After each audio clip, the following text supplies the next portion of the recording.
जय श्री महाकाल दोस्तों, आज मैं आपको प्रदोष व्रत की कथा सुनाऊंगी। जैसा कि हम जानते हैं, भगवान शिव अत्यंत ही दयालु और शीघ्र प्रसन्न होने वाले देवता है।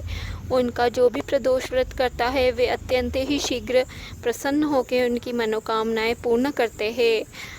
कथा सुनने से पहले आप भी मेरे चैनल को सब्सक्राइब कर लीजिए। भगवान शिव आपकी मनोकामनाएं पूर्ण करे।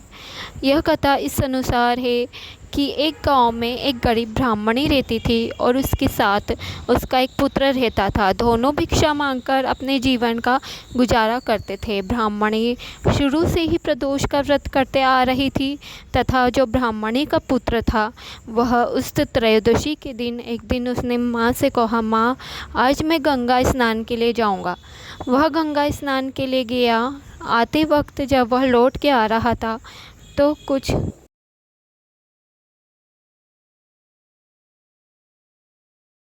लुटेरों ने उसका सामान लूट लिया और उसे वैसा ही छोड़ दिया। इतने में राजा के सैनिक आए। राजा के सैनिकों को लगा कि यह कोई लुटेरा है जो बच गया है, तो उन्होंने उस लुटेरे को पकड़कर जेल में डाल दिया। ब्राह्मणी के पुत्र को पकड़कर जेल में डाल दिया। अब वो ब्राह्मणी का पुत्र जेल में था।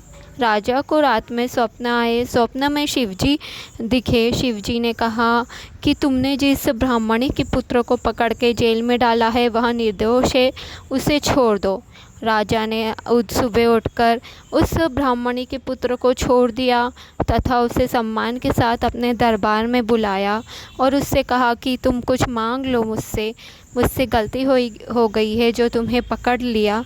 ब्राह्मणी के पुत्र ने कहा, मुझे कुछ नहीं चाहिए, बस एक मुट्ठी चावल दे दीजिए। तो राजा ने कहा, यह क्या मांगा तुमने, केवल एक मुट्ठी चावल? तुम चाहते थे तो कुछ भी मांग सकते थे। तो ब्राह्मणी के पुत्र ने कहा, इस एक मुट्ठी चावल से मैं खीर बनाऊंगा, शिवजी के लिए शिवजी को भोग लगाऊंगा तथा हम माँ बेटे भरपेट भोजन करेंगे। राजा को बड़ी प्रसन्नता हुई। उन्होंने ब्राह्मणी को बुलाया। ब्राह्मणी को दरबार में बुलाया। ब्राह्मणी दरबार